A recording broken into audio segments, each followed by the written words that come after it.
G.R.. शिक्षण या आपल्या यूट्यूब चॅनलमध्ये आपणा सर्वांचं पुन्हा एकदा सहर्ष स्वागत. राज्य सरकारी कर्मचारी, निमसरकारी कर्मचारी, पेन्शनधारकांच्या फेब्रुवारी पेड इन मार्च पगारासंदर्भात आताच्या घडीची मोठी महत्त्वपूर्ण अशी अपडेट समोर आलेली आहे. काय आहे ही बातमी आणि या बातमीचा फायदा कर्मचारी पेन्शनधारकांना कसा होणार आहे या संदर्भातील विस्तार माहिती देणारा हा व्हिडिओ पाहण्यापूर्वी नेहमीप्रमाणे आपणा सर्वांना एकच विनंती, व्हिडिओ शेवटपर्यंत पाहावा आणि आपण जर आमच्या चॅनलवर नवीन असाल तर चॅनलला जरूर सबस्क्राईब करा. समोरील बेल आयकॉनला सुद्धा क्लिक करा जेणेकरून महत्त्वपूर्ण शासन निर्णय कर्मचारी पेन्शनधारकांच्या हिताच्या महत्त्वपूर्ण अपडेट्स आपल्याला आपल्या यूट्यूब चॅनलवरती सर्वात अगोदर पाहायला मिळतील. जसं की आपण स्क्रीनवर पाहताय, big update regarding February and March salary payment of state employees. राज्य कर्मचाऱ्यांना वित्त विभागाच्या दिनांक 25 फेब्रुवारी 2025 रोजी निर्गमित करण्यात आलेल्या शासन निर्णयानुसार DAमध्ये 3% वाढ करण्यात आलेली आहे. सदर DA वाढीनंतर शालार्थ वेतन प्रणालीवरती DA सुधारित दर टाकण्यात आलेले आहेत. यामध्ये DA फरकाचा ऑप्शन देखील यापूर्वीच नमूद आहे. त्यावर क्लिक करून DA फरकाची रक्कम अदा करता येणार आहे. तथापि फेब्रुवारी पेड इन मार्च पगाराची जी देयके आहेत ती देयके कार्यालयाला प्राप्त झालेली असल्यामुळं हा फरक जो आहे तो अर्थातच मार्च महिन्याच्या वेतनामध्येच मिळणार आहे.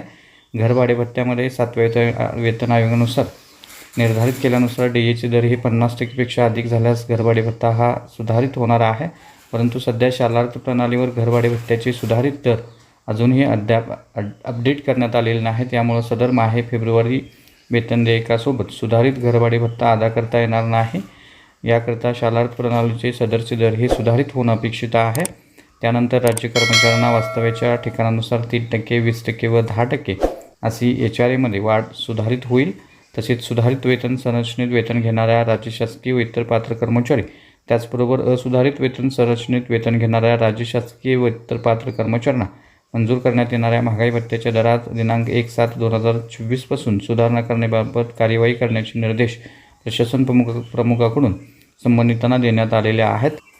त्याचबरोबर पेन्शनधारक कुटुंब निवृत्ती वेतनधारकांच्या महागाई भत्त्यासंदर्भातला जो स्पेशल GR आहे तो या 1-2 दिवसामध्ये निघणारा आहे. त्यामुळे निश्चितच त्यांनासुद्धा त्याचा लाभ जो आहे तो मार्च पेन्शनसोबत मिळणार आहे. कारण फेब्रुवारी पेड इन मार्च पगाराची पेन्शनची वेतन देयके जी आहे ती कार्यालयाला प्राप्त झालेली आहे. त्यामुळे निश्चितच त्यांनासुद्धा 8 महिन्याची थकबाकी आणि नियमित जे DA वाढ जी आहे ती मिळणार आहे. परंतु ती वाढ जी आहे ती मार्च महिन्याच्या वेतन पेन्शनसोबत मिळणार आहे.